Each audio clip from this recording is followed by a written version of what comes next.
Então, hoje a gente vai começar a nossa supervisão falando sobre habilidades socioemocionais e funções executivas. E como função executiva é um tema muito específico dentro da psicologia, eu acho importante a gente introduzir com as habilidades socioemocionais, porque é exatamente onde a gente vai precisar de usar essas funções executivas, né? Que vai fazer sentido na nossa vida. E quando a gente fala de habilidades socioemocionais, isso é um conceito muito amplo, né, que vai nortear várias habilidades na nossa vida, várias habilidades que um indivíduo precisa ter para viver a sua vida com bem-estar. E aí, três aspectos são importantes para a gente analisar quando a gente está falando de habilidades socioemocionais. O primeiro aspecto fala das habilidades que vão fazer o indivíduo lidar bem consigo mesmo, né? Que seriam as habilidades de autoconhecimento, de regulação emocional. O segundo aspecto as habilidades que faz com que o indivíduo lide bem com os outros. Nesse sentido, a gente teria as habilidades sociais, o engajamento em tarefas em grupo, coisas desse tipo. O terceiro aspecto tem a ver com o indivíduo lidar bem com desafios, que seria mais ou menos uma junção desses dois aspectos, né? É o equilíbrio entre as minhas necessidades e a necessidade do outro. E aí, nesse caso, a gente teria habilidades, por exemplo, de tolerância à frustração, resolução de problemas. Então, dei só alguns exemplos para a gente pensar como que isso pode ser usado na nossa vida. E aí, a gente que lida aqui com pais no consultório, vocês já perceberam, assim, é muito comum a gente entrar para atender um pai. Alguns pais vêm com um discurso, e eu acho que é um discurso muito social, assim, de que a habilidade ela não precisa ser desenvolvida porque com a maturidade a criança vai desenvolver aquela habilidade, né? Então isso é só uma fase, isso é porque ele ainda está novo, né? E a gente percebe que muitas vezes os pais têm dificuldade de fazer esse desenvolvimento das habilidades socioemocionais, às vezes até por um mito, né? Um mito social de que aquele comportamento ele ainda não está ali presente no repertório da criança porque ela ainda não tem idade para aquele repertório acontecer. E esse mito muitas vezes atrapalha esse desenvolvimento, porque para eu alcançar maturidade, provavelmente eu vou precisar de experiência que me levem a essa maturidade.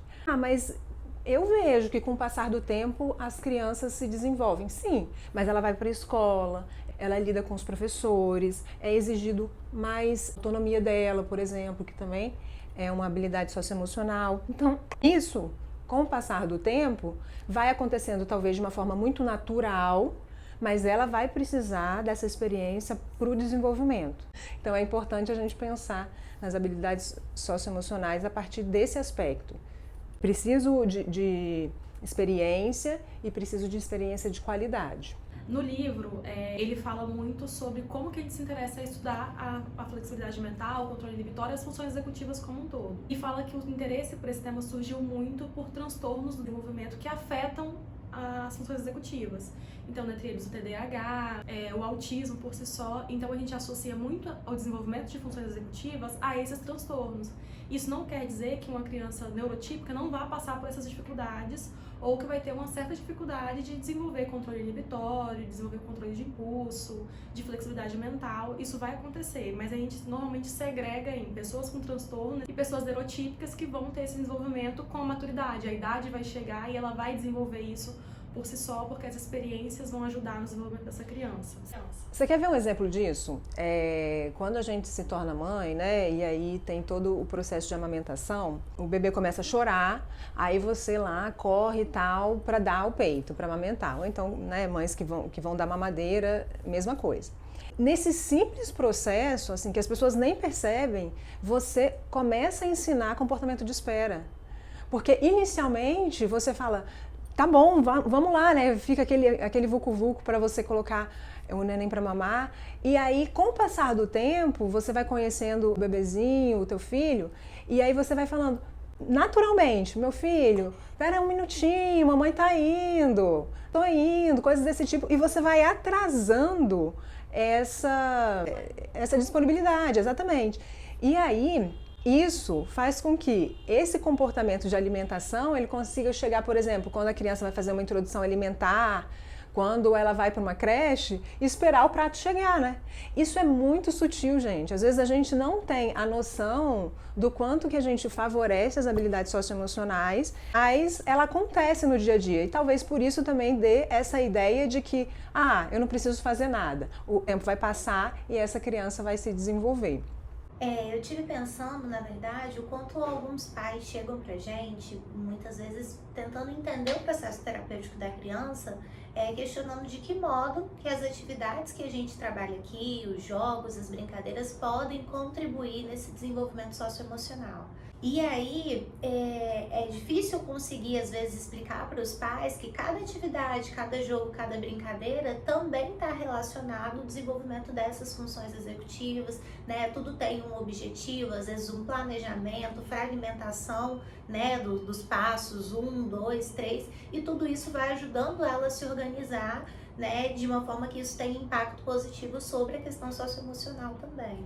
Você está falando dos jogos, né, Yara? Por exemplo, quantas vezes, né, a gente não recebe crianças aqui no consultório que a gente até fala, né, que não tem comportamento de sessão. O que seria esse comportamento de sessão, né?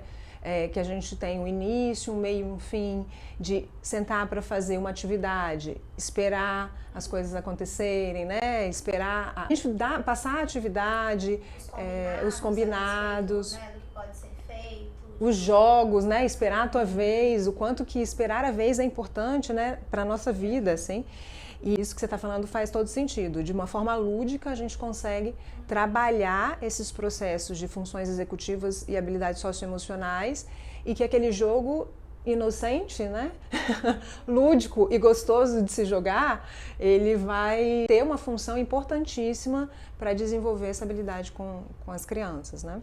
E por que a gente está falando desse assunto criança, assim, gente? Porque funções executivas e habilidades socioemocionais, elas podem estar na vida de todo mundo, né? Por que a gente puxou esse assunto para crianças? Tem uma janela de oportunidades ali super importante, né?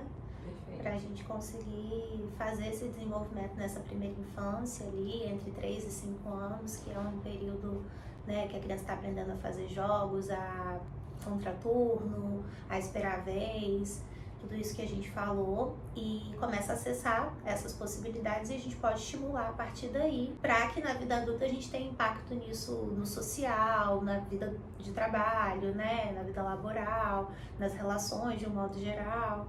Enfim, então a gente produz o terreno para que lá na frente isso tenha um impacto positivo. Yari, perfeito isso que você está colocando, porque muitas vezes a gente tem uma ideia assim de que aquele recém-nascido ele não interage muito, ele não tem um social desenvolvido, né? Gente, e é isso mesmo, né? O recém-nascido, ele é erzinho, assim, que a gente vai precisar ensinar todos os passos, né? Dormir, comer, brincar. Só que isso não significa que aquele momento, ele não é um momento importante no desenvolvimento. E cada vez mais, né, Yara, a gente vem recebendo pacientezinhos bem pequenininhos, né? Eu acho que isso fala um pouquinho do quanto as pessoas estão percebendo a importância de se atentar para o desenvolvimento dessas janelas de oportunidade, né? Quando você pega uma criança com 3 anos, né? Com alguns déficits comportamentais, e você consegue fazer a intervenção ali com ela tão pequenininha, imagina, são só 3 anos que ela teve para sedimentar alguns comportamentos que não estão legais, né? Ou então fazer essa aprendizagem. Você pega uma criança com 8 anos, já foram 8 anos, né, de história. Então isso faz a diferença. Até no desenvolvimento dela, a gente percebe que os pequenininhos, eles têm um avanço muito rápido, significativo, né, de desenvolvimento de repertório. Isso tem a ver com essa história, também tem a ver com as janelas de oportunidade. Então, hoje a gente olha muito para o desenvolvimento como algo muito precoce.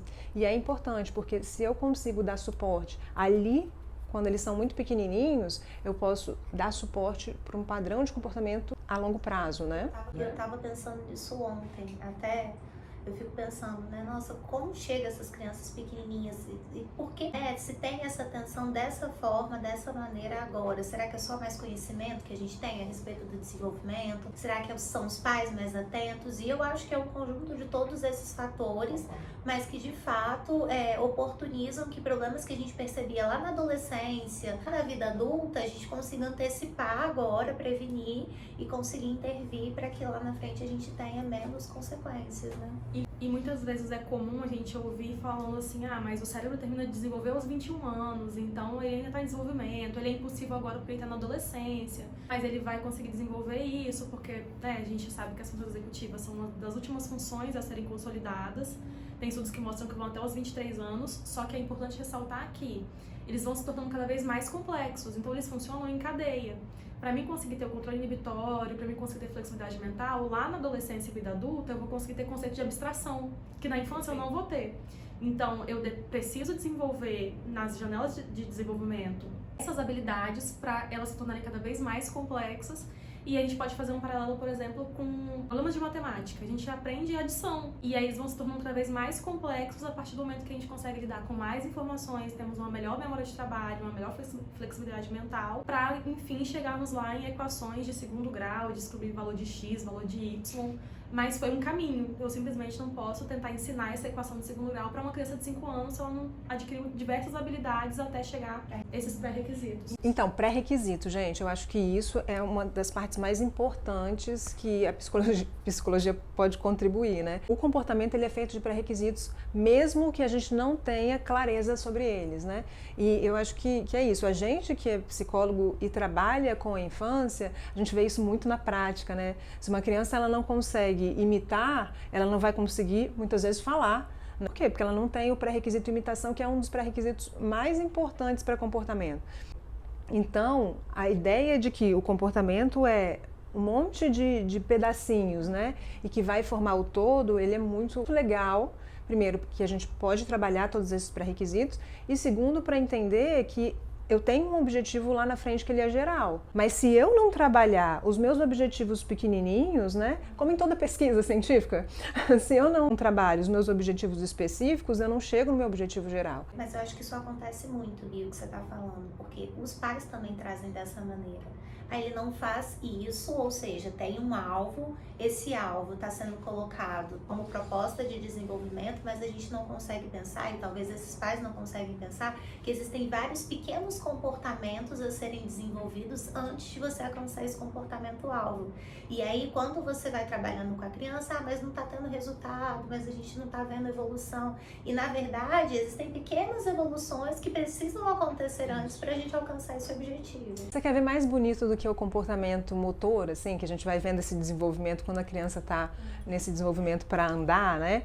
Então, assim, primeiro ela precisa o quê? Sustentar a cabeça, né? Olha como que isso é importante para o desenvolvimento. Depois vai virar, depois ela vai sentar, depois ela vai ficar em pé. Isso não quer dizer que engatinhar, antes tem engatinhar. Isso não quer dizer que ela vai ficar em pé e vai sair andando, e muito menos que vai sair correndo. Então, assim, para a gente chegar ao comportamento de andar e correr, isso é um processo, né? E talvez nessa mais assim de meses, a gente está mais sensível a esse processo que vai acontecendo. Hoje fala muito, né? Não, vamos deixar engatinhar antes de andar, antes de ficar em pé, é isso.